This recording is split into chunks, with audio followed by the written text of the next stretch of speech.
You are listening to I Am Refocused Radio with your host, Shamaya Reed. This show is designed to inspire you to live your purpose and regain your focus. And now, here's your host, Shamaya Reed. Welcome to I Am Refocused Radio once again. We are here today. Today, we have another show lined for y'all. We have a book author who's going to be joining us today. Her name is Ariel Vox. She is the author of the book, From Fear to Fierce. It flips the script on failure, fear, and everything that we believe may be holding us back. When it comes to conversation on Focus Radio, we try to dive into deep meaning, purposeful conversation. And I think today is really going to hit the nail on the head. I'm so excited to talk about this because not just from brain science to mindset shifts, we're also going to be touched on spiritual growth. So without further ado, I want to welcome our guest to the show, author Ariel Vox. How you doing? Hi, I'm really excited, really happy to be here. Thank you so much for inviting me. I appreciate you being on. Let's kind of jump from the start. When you think about the starting point of this book project, you have a powerful idea that achieving dreams isn't just possible, but inevitable. Where did you get that kind of conviction from early on in your life? This happened when I discovered that I have inner calling. And it's not just me, but you have inner calling, and everyone has an inner calling. And the only purpose of this inner calling and the only goal is to guide you to your one true desire. We all have many desires. For example, you may want the supercar, the house, the wonderful relationship. Which one is the true desire? And I have a story from my book, that the opening story of the book, that can actually explain this very well. So I heard this story as a joke, but it's not funny. It's actually really, if you get the meaning, it's very deep. So this man, he loved his bottle of alcohol, and he was walking at the beach, and he saw the genie with the lamp. So the genie said, "I grant you 2 wishes. Think carefully. Whatever you want, you can have it." And the man said, "I have nothing to think about. I know what I want. I want a bottle of alcohol that I can never lose, it can never break, and it's never empty." The genie just snapped his fingers, and the bottle was there, beautifully carved bottle. He threw it towards the water, and the bottle returned to him. He drank some liquid, and the liquid restored immediately. The man was so happy. And then the genie asked, "Now tell me, what is your second desire? But please think very carefully, because you can tell me anything, but you can't change your mind. Whatever you want, that's it." The man said, "I have nothing to think about. I know exactly what I want. I just want one more of these bottles." So he had the perfect bottle that can never break, can never be lost, can never be empty. But he wanted to be doubly sure that that's what he gets. He could have wanted a wealth, house on the beach, unlimited wealth, right? So he can buy as much bottles as he wants, but that's what he wanted. And I discovered that we all have many desires. But the purpose of these desires is only to reveal what your true desire is, because everything that you can sacrifice for one thing, that's one thing is your true desire. And there is a point in life when, yes, you wanted the supercar, but there is a point when you find what your true desire is, and you no longer even want the supercar because you want something bigger than it. So that one desire that you want with such passion that you're ready to sacrifice everything else for it. And when you get this desire, when you know what this desire is, you get it. No one can steal it away from you, because that's your inner calling. That's why you're here. That's the purpose of you being here. When you describe fear as something we must confront, speaking of desires, I believe desires is a normal thing that every human, no matter where they are in this world, we all desire something. We all strive for something. Something gets us excited and motivated to do something. But a lot of times fear can get in the way. And when you think about fear, from a personal standpoint, what's the biggest fear that you overcame in regards to thinking about the book From Fear to Fierce? Well, I figured that there are two main fears in my life. The first fear was fear of death, because I had a car accident when I was 1.5 years old. I was with my mom, and I literally saw her dying in front of my eyes. So I was very scared. Fortunately, my mom recovered after being in a coma for 2 months. But the fear of what happened actually controlled my life until this point. That's why my book is called From Fear to Fierce. Because fear has been the main theme of my life. And when I overcame this fear, now, before I get to this point, I can say that I used to travel by bus every week. Because when I was 13, I left home and I studied in another town. So I had to travel by bus 3 hours to get there and come back. So I just want to explain what the extent of my fear was. These 3 hours, I was on my toes. I never slept. I was praying all the time, please help me stay alive. I was so scared. So I was the most scared person you can meet. Actually, I lost my ability to speak when I had the car accident. Then afterwards, I was stuttering. And now I'm on the journey of speaking and helping other people. So I'm so blessed. But yesterday I attended a funeral and I realized that I have zero fear of death. I'm not in a hurry, but I have no fear because I know it's another journey. It's even more exciting journey afterwards. I'm not in a hurry. I'm saying it again, but this is not holding me anymore. I used to be scared of buses and planes, and now I'm flying all the time. And I'm actually I'm finding it exhilarating. I always have wonderful thoughts and revelations and ideas for books and everything when I'm up in the sky, literally up in the sky. And my second biggest fear was the fear of failure, and still I'm working. This is a long one. You need a lot of time to overcome it, but I have made a huge jump because fear of failure is actually fear of losing control. So there is a battle between the mind and the soul. And the soul is never scared. The soul is flying in the sky. But the mind always tries to ground you on the ground, lock you on the ground. And the ego also tries to lock you on the ground because it's safer. But then the soul wants you to fly. And you don't experience life fully and truly until you fly together with your soul, because that's why you're here, to rediscover your inner calling, your inner soul. So that's the fear of failure. And the moment you lose control, if you keep your control, you can never fly. You have to lose control to fly. So that's the second fear. And I have done a big jump and I'm going straight towards the sky and overcoming this fear. Once again, listen on Refocus Radio, watching this online, talking to our guest today, book author Ariel Vox. We're talking about her book, From Fear to Fierce. When you think about those seasons, if you will, I can't imagine the trauma that you face. Think about that accident at such a young age and seeing what your mom had to go through. Even you said that for a period of time that you lost the ability to speak for a little bit. And from there, you had a stuttering thing that was going on. Then from there, you just kind of kept fighting, kept pushing. And now you're speaking on all these different platforms and telling your story. My question to you is, when you think about those seasons, there's a lot of trauma, like I said, but that can trigger people to be depressed, experience a lot of sadness, and in some cases they can feel alone. For us, what do you believe kept you going? Because you could have stopped living, pursuing your dreams, but somehow that pain turned into something positive.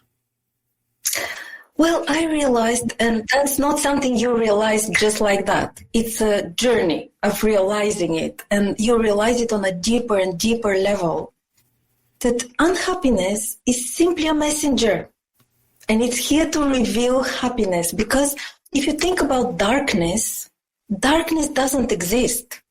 Darkness is simply absence of light, right? And you have to switch the light on, and suddenly darkness disappears. So unhappiness, it's like different rooms in your house. And when you see one is dark, you turn the light on. That's what the reason of unhappiness is, to reveal where you need to turn the light on in your spiritual house. And people, when they're unhappy, they tend to, when I say people, I am in the same box, or have been, and trying not to be anymore. But people try to mask and cover unhappiness. I'm unhappy, like what I do. I have a favorite cafe with really nice cakes, and I'll go and have a cake when I'm unhappy. And instantly, something happens. You become happier, but it's only momentary. It's not long-lasting because you cover up the unhappiness. Actually, you need to go deep inside and uncover what the root of this unhappiness is.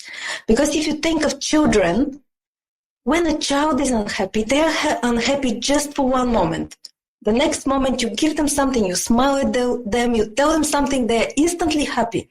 But we as adults, we're not like that. We have forgotten about this. Why? Because unhappiness triggers wounds.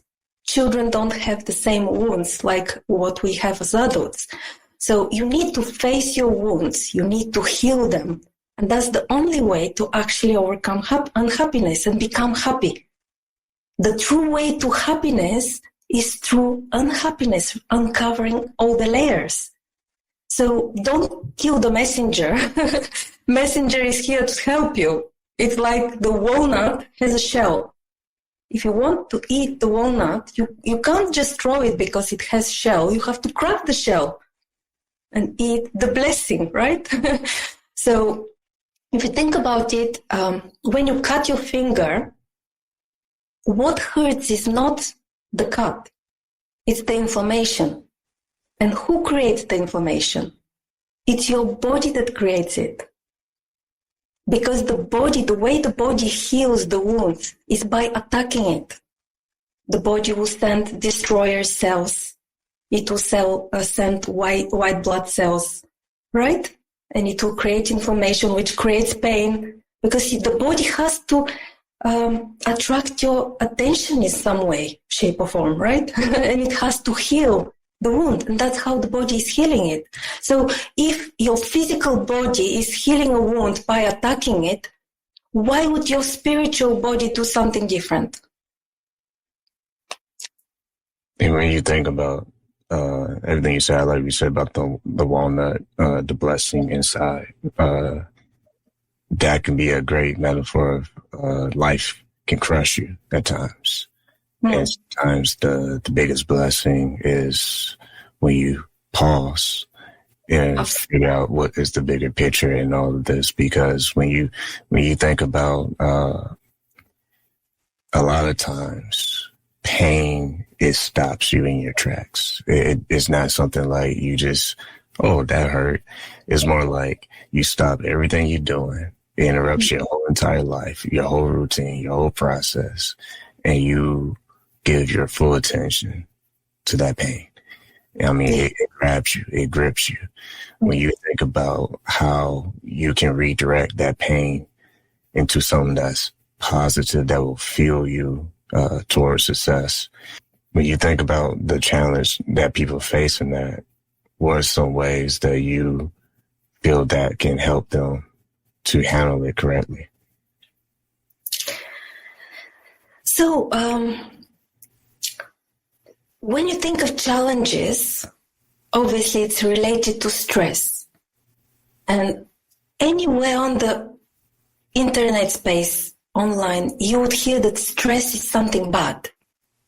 In my book, I have the exactly opposite thesis. Actually, your body is under stress 100% of the time. Like when you sleep, your mind works, your brain works, your liver works and removes the poisons. Your kidneys work, your heart works, your lung works. So actually, when you're sleeping and you think you're at rest, your body is doing all the work for you. It's doing all the inner healing of the body, right? So stress is actually something very good. When I did my bachelor degree, I wrote a thesis on the topic of stress. And all the psychologists, they say that stress is good for you. What is bad for you is distress. There is a big difference. So distress comes for different reasons, but let's focus on stress now. Stress is simply the tension that pulls the bow of the arrow so that it can push the arrow forward. That's what stress is. And if you think about it, when you say put the stress on something, it means putting an emphasis on something. And stress puts emphasis on the areas of your life that you need to deal with, heal, or push you forward. Stress is emphasis. And you have to learn to understand. You need to be grateful for all these things and not just try to remove them from your life. You need to learn what the message is. And it just doesn't happen instantly. You have to put an effort into this. Because if you think about it, stress is here to reveal your purpose. Why do I say that? Because a pilot trains. Where does a pilot train? They don't train in a school. School for children. They don't train in a hospital. They train in an airplane, right? A doctor trains in a surgery, like a surgeon would train in a surgery. A surgeon doesn't train in an airplane. So the area where you experience the stress is exactly the area where you're training. So that's your purpose. That's where you're going. You need to experience this stress because a surgeon has to go through every stressful situation, and only then they become a good surgeon. So stress is not something bad. Stress is very good for you. Stress, the only reason for stress, purpose of stress is to push you forward. Distress is a different thing, and we can talk about it a little bit later. Yeah, I like what you said about the arrow, the tension pulling back and releasing to push you forward. I think that's good because in order for you to actually have the momentum, you have to have something that keeps you on your toes, if you will. Yeah. Because if it's not valuable, then obviously you probably are not doing something that's worth the struggle. Usually anything that has any value and it has some kind of struggle involved in the equation is not ever given anything ever valuable is not given to someone just because. Too many times we live in society where we are seeing the highlights of everyone's amazing life, but we're not seeing the time that it took for them to accomplish it. In some cases, people get past a silver spoon, but in reality, most of the time, people had to do something about what it took for them to get to where they are. So my next question is, when you think about creating momentum in your book, you mentioned avalanche effect. You described it in the book. For our listeners and viewers, kind of explain what that looks like when we're thinking about creating momentum in their life. Yeah. Well, there is a famous example that if you double a penny every day, in 31 days, you have more than $10 million, not pennies, dollars. So the second day you have 2 pennies, the third day you have 4 pennies, then 8 pennies, and then in 31 days you have $10 million. So there are 2 ways to expand. Number 1 is the normal safe way that doesn't include any risks. That would be like, today I save 1 penny, tomorrow I save 1 penny, next day I save 1 penny, and in 31 days I have progress. I have 31 pennies. But that's the way you keep your control. And actually, when you are not scared to lose control, then you compound. And then you do, I call it multidimensional jump, because you do something that is impossible in human understanding. When you lose control, so what happens, like if you have one cherry and you plant it in the ground, means you lose control. This cherry is no longer one cherry. It becomes a cherry tree that has unlimited supply of cherries. But that's the compounding effect. That's how you achieve the avalanche effect. And to lose control means to stop relying only on yourself. Because when you rely only on yourself, that's when you have control. It's very scary to lose control. But like if you go on an airplane, you give your life in the hands of the pilot. But if you don't do it, you have to cycle to America maybe or to Europe, right? So you need to allow someone else to have the control. But the good news is this someone else is very reliable. It's your inner self. It's your soul. Because your soul is the future version of you. Your soul lives outside time. Because we are restricted by time, but your soul is not. Your soul is limitless. And your soul knows exactly where you are aiming to go. And it knows how to guide you there. It's like your inner sat-nav, navigation system. And I had a dream, and I will only share a short part of this dream about my personal journey. But it was it felt like a whole night of dream. And it was so exhausting and tiring and scary. And I was trying to, because I live in Europe, so I was trying to get to America. I knew I have to go to America. And I was going like from to little offices. And in this office, I meet one person, the other office, I meet another person. And I was always worried, like, this person, did I respond correctly? Did I give them enough help? Did I give them enough support? Did I get annoyed, upset? I was always rediscovering my emotions, because I wanted to make sure I have the perfect response, because this will enable me to go to America. So I have to grow above my ego, and then I'll go to America. And it was like a whole night dream. It was exhausting. And then I woke up, and the moment I woke up, I had a dream in awake state. Like, call it lucid dreaming or whatever you want. I did not ask for it. It just happened. Suddenly, instantly, in just 1 second, I was moved above my body. And I saw that all this was happening inside of an airplane. And all my hustling inside was just building my muscle. Yes, I was growing spiritually. But actually, the plane is taking me to America. It's not me. It's not my effort. And please understand that whole night I was struggling and doing and working and sweating over it. But actually, the plane was taking me there. And even if I start, I would still be taken there. It was effortless to me. But I need to build the muscle. You still need to do the effort. It's not because the effort will take you there. The last moment, someone from above will intervene, and everything will happen at the right time, at the right space. Everything will be perfect.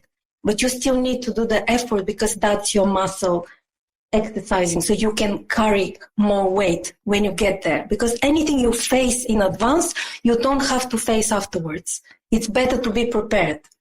So the effort is good, but it's not what's taking you there. So that's the avalanche effect. You do your part, you do your effort, you listen to your soul, and your soul will make sure you get there.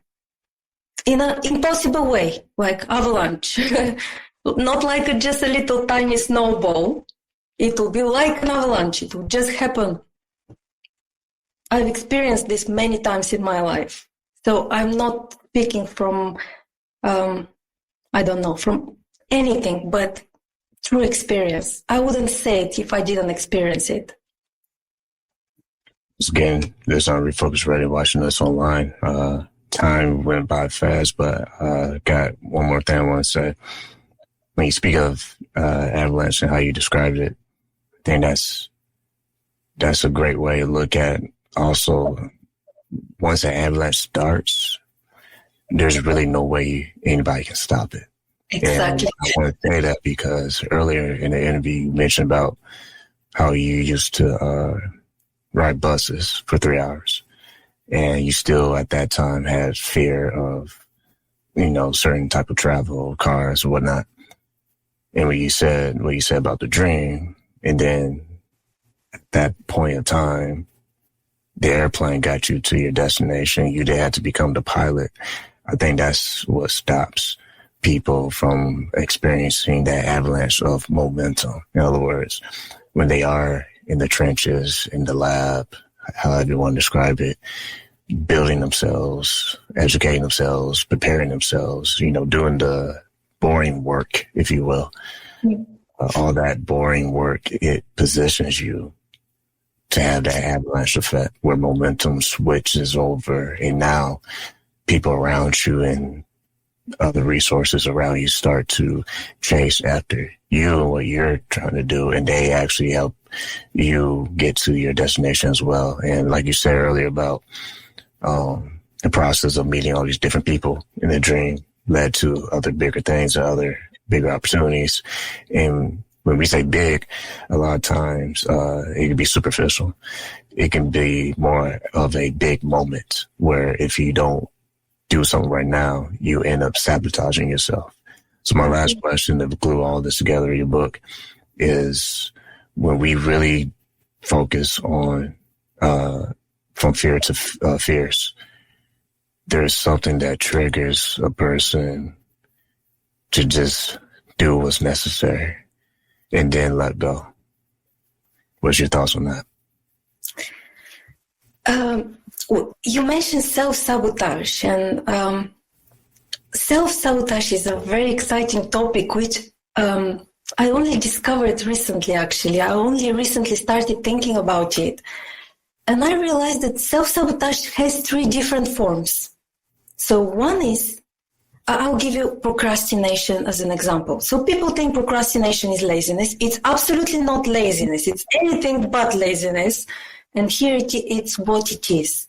It can come from 3 different places, and they're completely different expressions of procrastination. So number 1 is when your mind is not aligned with your soul. Number 2 is when your mind is starting to get aligned with your soul. It's a completely different type of procrastination. And the 3rd one is your mind is already aligned with your soul. And this gives you a new, different type of procrastination. I'll give you just a short example of each one. So when your mind is not aligned with your soul, it's actually your soul sabotaging you. Because your soul and your mind, they go in different directions. And when you're in line with your mind, your soul has to sabotage you so you don't go in this direction and you actually take the route that is right for you and for your spiritual growth and for your higher purpose and for your much better future. Because you're holding on to something small that is not good for you. It's like the monkey that grabs something through the fence and then the fence is holding, but the monkey doesn't put the food, right? That's how it works. You hold on something small when you can have something much bigger. So your soul is actually sabotaging you. It's sending difficulties. It's sending all kinds of circumstances so it can reroute you into your true destination. The second type of procrastination happens when your mind starts getting aligned with your soul. And that's when all of your wounds get triggered. You have your fears, you have your self-doubt, you have your low self-esteem, everything gets triggered. And up to this point, you knew what to do. And now you don't know what to do because you don't want to be this old person anymore, but you're not this new person yet. So you are somewhere in the middle, you're confused, you don't know what to do, so you procrastinate because you're confused. All your darkness gets activated, so your fears expand. But that's part of the journey. So you shouldn't be scared. It's part of the journey. It's scary, but you will get there as long as you keep following your soul. And then the third example is when your mind is already aligned with your soul. Do you know what happens then? Then suddenly everything you wanted before, you don't want it anymore. You cared about this supercar, now it's superficial, you don't care about it anymore. So you procrastinate because all your activity was because you wanted to get that supercar. That was triggering your motivation. You were getting inspired, you were getting active because you wanted the supercar. I want the McLaren. Just an example. But now your mind aligns with your soul and you see you're here to do something so much bigger and to have something so much more. Because when you get to your higher future and higher destiny, you get everything else as well. But you don't want it, you're not stuck to it anymore. So then there is a different kind of procrastination because now you don't want to be active because you're not motivated by this thing anymore. So there are 3 different stages and you have to overcome each one of them in a different way. Once again, listen on Refocus Radio, watching us online, talking to our guest, Ariel Vox, in our book, From Fear to Fierce. You can probably have another 30-minute conversation, flat out of time, but I do want to say this one small little thing before we sign off. Everything you said today kind of reminded me, growing up from school, we used to have this thing called show and tell. And when I was growing up, it was all decked out. They had curtains, everything, and we basically will be in front of class and we'll show and tell. And the funny thing is, throughout the whole school year, it was just a regular thing that the teachers would do. And what I noticed with some students is, it was always, in some cases, a contest what can be the best thing I show off, a toy or something that my parents got me. It was always a competition. But towards the end of the year, you started seeing some of the students focus on things that just made them happy. And I don't know why I thought about that, but when you said everything you said, it kind of makes you think about, yeah, sometimes we chase some of the most amazing things, but at the end of the day, it's about what makes you happy. Yes. Because happiness is where peace is. And sometimes we get too consumed about trying to show and tell some of the best and greatest things that we feel at that moment is the best and greatest. But at the end of the day, it can just lose its shine. So with that, that's a cliffhanger, but we had to get you back on. But I want you guys to definitely go get Ariel's book, From Fear to Fierce. If they can find you on social media, what's the best way they can do that? The best way would be to go on my website. It's feartofierce.com. I have social media as well, Ariel Vox. They can find me on Facebook, Instagram, TikTok even. But the website would be the best place, feartofierce.com. And it is an absolute pleasure. You're such a interesting person and your questions were really amazing. Thank you so much. Well, like always, what we say our guests want to say to you, thank you for your time. Thank you.